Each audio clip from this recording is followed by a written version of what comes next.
kerabat, teman, dan seluruh yang hadir.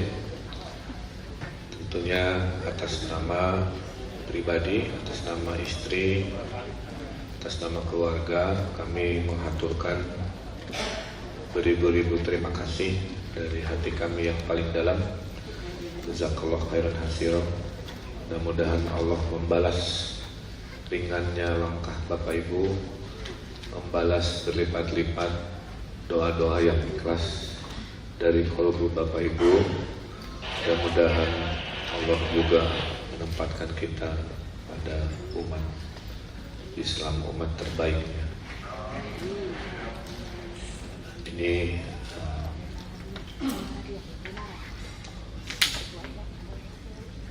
pengantar pertama saya selama kejadian, jadi mohon maaf kalau mungkin agak terbata-bata.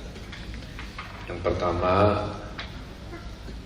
Bapak Ibu tidak usah khawatir, kami secara batin sudah sangat mengikhlaskan kepergian Ananda Emiril Kang Mumtaz. Yang mungkin fotonya ada di kiri saya dan di sana. Ia adalah anak pertama kami yang lahir di tanggal 25 Juni 1999 dan kehilangan kita itu di tanggal 24 Mei 2022 kemarin. Kami sedang berpegangan pada tali keimanan untuk memahami dan untuk beradaptasi terhadap takdir yang sebenarnya sudah terjadwal. Apa yang kami alami pada hakikatnya semua dari kita akan mengalami. Kita akan mengalami berpulangnya orang tua kita, berpulangnya pasangan kita. Kita akan mengalami berpulangnya anak kita, saudara kita, tetangga kita. Hanya kapan, di mana, caranya, itulah rahasia Allah Subhanahu wa Ta'ala. Kebetulan jadwal itu datang kepada keluarga kami. Ananda Eril ini memang sedang safar, berniat untuk melanjutkan mencari ilmunya, karena harusnya beberapa bulan lagi memang akan wisuda. Dan seperti ayahnya ingin mencari ilmu sejauh-jauhnya, seluas-luasnya. Itu nawaitu kira-kira. Jadi sedang dalam perjalanan niat sesuai hadis Nabi, kira-kira begitu, untuk mencari ilmu seluas-luasnya dan mencari ilmu sejauh. Kami juga memaknai kehidupan ini adalah perjalanan, bukan tujuan. Dunia ini hanya sementara, dunia ini hanya transit, dunia ini hanya tempat kita lalui, di mana tujuan akhirnya tentulah adalah akhirat yang kekal, abadi, tempat kita hidup selamanya suatu hari nanti. Tentulah dalam perjalanan, semua kisah-kisah perjalanan, kita biasanya melakukan dua hal. Meminta petunjuk jalan dalam perjalanan supaya tidak tersesat. Kalau di dunia pakai Google Map, kalau perjalanan hidup dengan keimanan, kira-kira begitu. Yang kedua, kalau perjalanan tentu butuh bekal. Kalau dalam keduniaan bekalnya adalah makanan. Kalau dalam syariat perjalanan hidup bekalnya adalah amal ibadah kita, kebaikan-kebaikan kita. Itu yang menjadi bekal perjalanan. Dan memaknai umur, Bapak Ibu, dalam pandangan saya ada dua cara. Satu, menilai umur seperti yang biasa kita lakukan. yaitu dengan umur biologis, berhitung dengan bulan, berhitung dengan tahun. Ada yang menyebut panjang umur karena usia biologisnya bertahun-tahun. Tapi memaknai umur juga dengan seberapa panjang, seberapa luas, seberapa besar kebaikan-kebaikan kita di dunia, itu juga disebut panjang umur.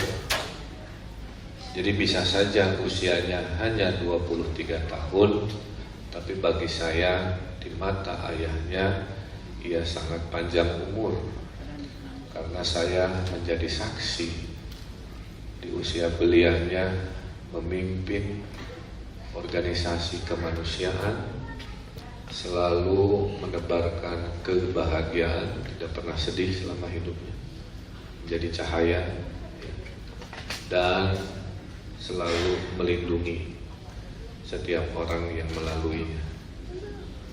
Jadi pada saat peristiwa pun dia melakukan perlindungan kepada ibunya dengan melarang ibunya ikut untuk mengetes dulu dan lain sebagainya.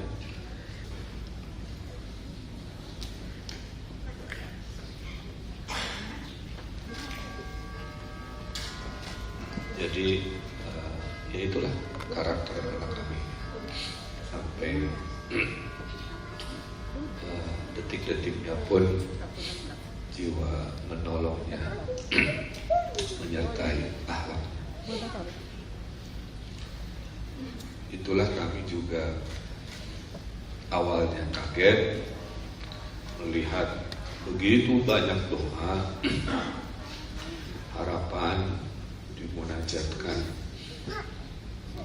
baik oleh orang yang dia kenal, justru mayoritas oleh orang-orang yang tidak kenal. Saya tidak berani baca berita bersama keluarga karena sudah fokus mencari. Saya intip-intip aja gitu ya. Tapi kemanapun saya intip ya beritanya tentang almarhum anak saya yang luar biasa. Akhirnya saya berpikir, mungkinkah doa-doa, pengajian-pengajian sampai dari desa-desa sampai ulama-ulama di Palestina, saya juga kaget mendoakan. Mungkin buah dari bekal tadi yang saya tidak selalu ikut. Mungkin itu buah dari dia malam-malam hujan-hujan bawa bantuan ke duafa-duafa. Mungkin itu buah dari kemuliaan akhlaknya. Mungkin jutaan doa ini juga adalah berkah dari orang-orang yang pernah merasa diselamatkan, dilindunginya ya, dalam kesehariannya.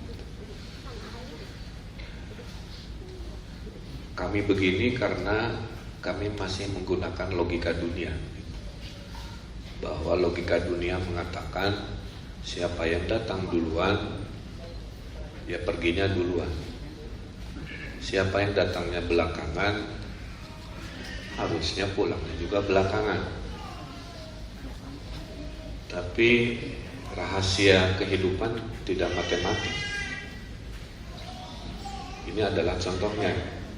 Anak saya datang belakangan, tapi berpulangnya terlebih dahulu. Nah, oleh karena itu memang sangat pedih ya, dan sangat sedih jika mendapati orang tua ditinggalkan anak terlebih dahulu. Kalau istri ditinggal suami itu ada istilahnya, disebut janda. Kalau suami ditinggal istri ada istilahnya, disebut duda. Kalau anak ditinggal ayahnya ada istilahnya, namanya yatim. Kalau anak ditinggal ibunya ada istilahnya, namanya piatu. Tapi kalau orang tua ditinggal anak tidak ada istilah. tidak ada dalam kamus. Jadi, menunjukkan ya betapa level kehilangannya itu yang tertinggi mungkin seperti yang kami alami.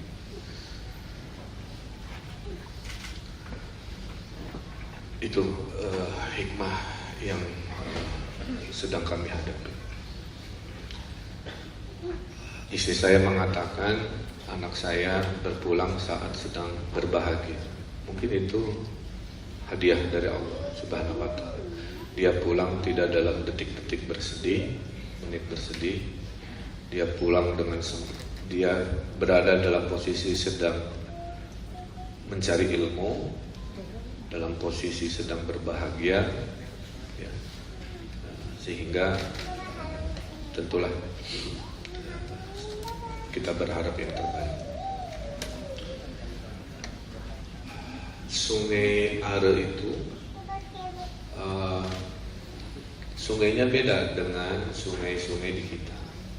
Kalau di kita, sungai itu sumbernya mata air, jadi sudah hangat-hangat, sedingin-dinginnya masih menghangat. Kalau di sana itu sungainya itu datang dari salju es yang cair.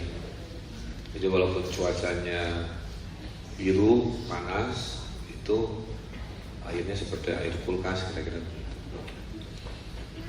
Jadi pas kejadian sama kami itu terduga ada kram, karena fisiknya itu lebih tinggi dari saya.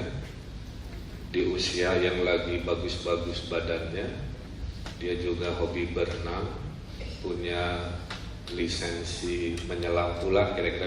Jadi menurut logika fisik harusnya aman-aman saja.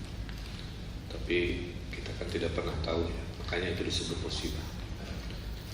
Dan dalam syariatnya setiap musibah kita harus menyampaikan innalillahi wa inna ilaihi raji'un. Tidak hanya untuk keberpulangan, innalillahi ini untuk setiap musibah yang kita tidak duga ya. Mau musibah kecil, sedang, besar. Nah, jadi kembali lagi kalau ditanya, kami sudah ikhlas ya. Sebagai seorang ayah yang takdirnya pada saat anak berpulang, saya sedang memimpin umat 50 juta manusia, maka tidak mudah bagi saya untuk membagi waktu. Di satu sisi saya ayah dari seorang anak, di sisi lain saya sudah bersumpah mengurusi 50 juta manusia Jawa Barat yang tentunya butuh keputusan-keputusan pemimpin seperti saya. Itulah mungkin ujiannya. Seperti kita sekolah, level ujiannya beda-beda. Mungkin ke saya ujiannya soalnya lebih banyak, lebih sulit ya. Makanya doa saya selalu, ya Allah, saya tidak minta dimudahkan urusan hidup saya, tapi saya minta selalu dikuatkan punggung dan bahu saya, karena pasti akan mendapati ujian-ujian yang akan besar lagi. Tapi hati kami menjadi ringan dengan melihat doa-doa yang dialirkan tadi ya. Baik yang terekam beritanya maupun yang tidak terlihat, maupun di hati masing-masing yang mungkin terkoneksi karena apa yang kami alami sangat berhubungan mungkin dengan keseharian juga para orang tua kira-kira begitu. Sesuai syariatnya kami berikhtiar, saya tiap hari selama 7 hari jalan kaki 5 kilo, 8 kilo menyusuri sungai itu, berharap bisa segera bertemu. Namun standar hukum di negara itu adalah 7 hari pencarian intensif. Setelah itu pencarian rutin, status hari ini nanti status hukumnya itu 1 tahun baru dinyatakan sudah tidak eksis lagi atau bagaimana. Tapi secara syariat, karena kita sudah ikhlas, kita melaksanakan apa yang kita laksanakan, melaksanakan sholat gaib. Kalau setelah sholat gaib berkat doa-doa kita ada takdir lain, maka syariat akan mengikuti. Karena sholat gaib ini fardu kifayah, yang artinya adalah doa.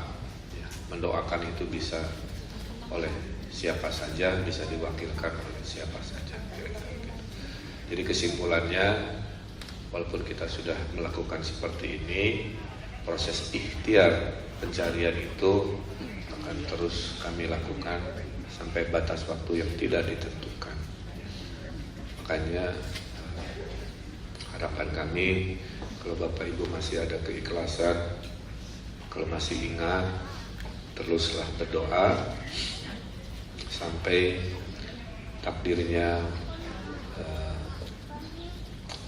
afdol seperti yang kita harapkan, kira-kira begitu.